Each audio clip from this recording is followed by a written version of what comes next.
Hey there, sweet peas. Basic prepper mom Myra here. So there's a lot going on, right? We got all the protesters, everybody's getting arrested, police are coming in, and we've also got the whole bird flu situation where apparently, I've not looked into this, apparently, so they were testing milk products, dairy products, or actually milk specifically, in stores, not like from the dairies, like directly, but in stores.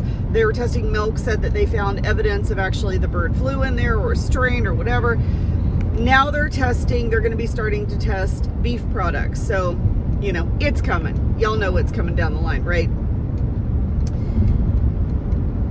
And they're saying, I guess, that there have been at least 2 or 3 confirmed cases. Like I said, this is hearsay right now, of the bird flu actually being in humans right now. So don't know the extent, don't know the severity, don't know if it's just a mild strain or if it's a totally different strain or what the situation is. That's just kind of what I have heard. So we did all this in 2020, right? So back in 2020, in like the height of the plandemic, as I like to call it, there were a lot of people that were saying, you know what, this is a test. This is all just kind of a test. All of this is going on is a test. Well, now people are saying once again that this is a test, but it's a little bit more severe test, and they're upping the ante, so to speak, on their on what they're testing for. And it's the same thing, just in a different form, if that makes any sense. Because back in 2020, we had, you know, the virus thing, you know, that whole thing. And then we had the BLM protest and riots and stuff like that. But it's a little bit different feel this time. It's a little bit more, and I'm not saying that back then wasn't organized, because I am absolutely, yes, it was organized. But this is a little bit upping the ante. This, I think, is organized and trained on a whole different level. I think that this is something that that everyone has been working on for many years. I don't think there's one person behind it. I don't even think that there's one specific group behind it. I think that there's multiple people in multiple groups behind what they're doing. But I absolutely think that we are going through another test. I think they keep upping the ante to see how far they can push things, and to see how things are going to play out, and to see if their training and their process is something that's going to work, or do we need to go a different route. So definitely think that this is a very controlled situation for a purpose, for a reason. Having said that, as we get closer to the election, I do think that things are going to get worse, as far as seeing a lot of violence, a lot of crime. We've got illegals coming across the border at literally record numbers, like beyond record numbers. I've lost track of how many have come across in the last 4 years since, you know, what's his name's been in office. But I think we're pretty close to the 2 million mark, if not over the 2 million mark. I'm not sure, but that's a lot. That's a lot of population to add to our country, that we're already having an issue with jobs and food security and supply chain issues and all that. And now we're adding another 2 million plus people to the crisis of what we can provide, right? And of course, they're all getting government assistance, so there goes our tax dollars, right? So then our taxes are going to go up, which, by the way, I'd have a little coffee there, in California, apparently, they are going to impose another gas tax on us, because, you know, you could never have too many gas taxes. I mean, come on, let's just raise it up, which means our fuel, right now, our fuel is about anywhere between $5.50 and $6 a gallon, a little over $6 a gallon, depending on what you're getting and where you're getting it at. So if they impose this gas tax, we are definitely going to be high 5, low 6s for per gallon of gas, which is absolutely outrageously, I mean, just insane. which means everything else will go up too, because as the gas prices go up, obviously transportation goes up, the cost goes up, and all of our stuff go up. So California is just basically pricing themselves out of being able to survive. That's what they're doing. They're pricing themselves out of being able to survive. The other thing that they are implementing as of June 1st or July 1st, I think it's June 1st of this year, they are imposing a 11% tax on all firearm and ammunition sales. 11% tax on all ammunition and firearm sales.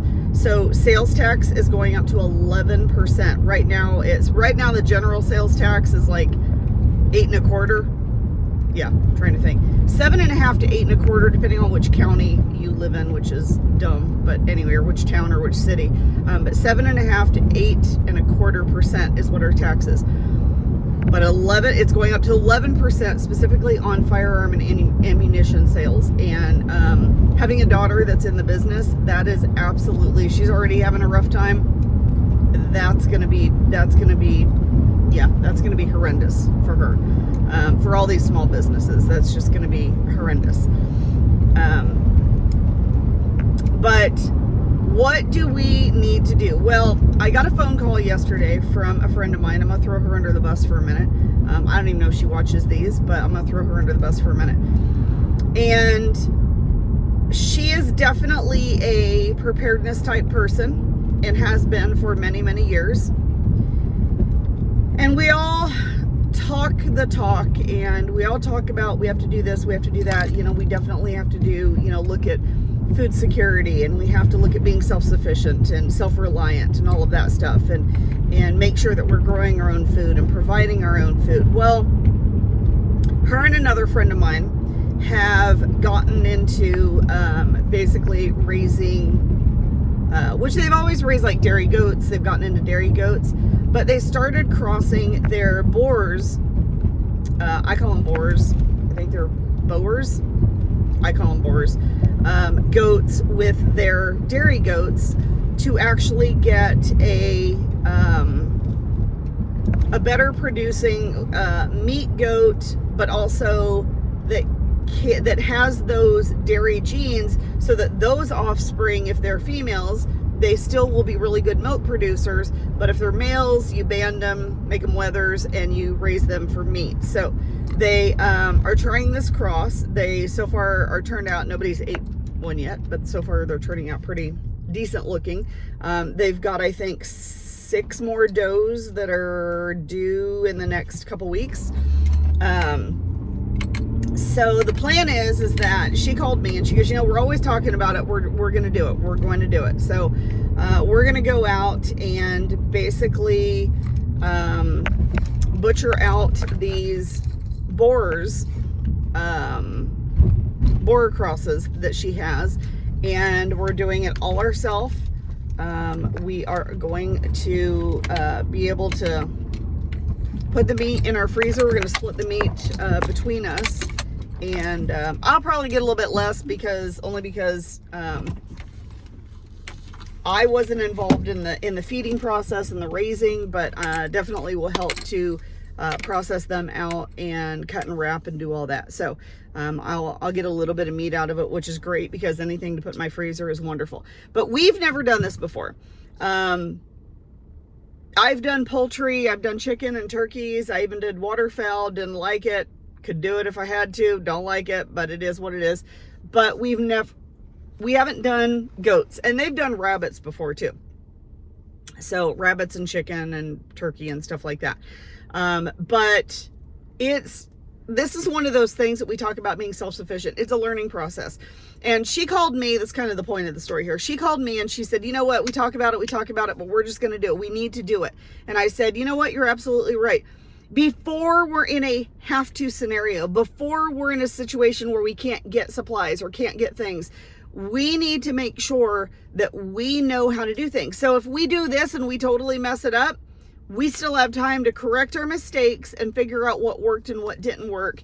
And to be able, if we have a knife or freezer paper or whatever we're using, vacuum bag, whatever, and something is not working out quite right, then we have enough time to go, okay, we need to correct this. But she was correct. The time for talking about it is done, is past.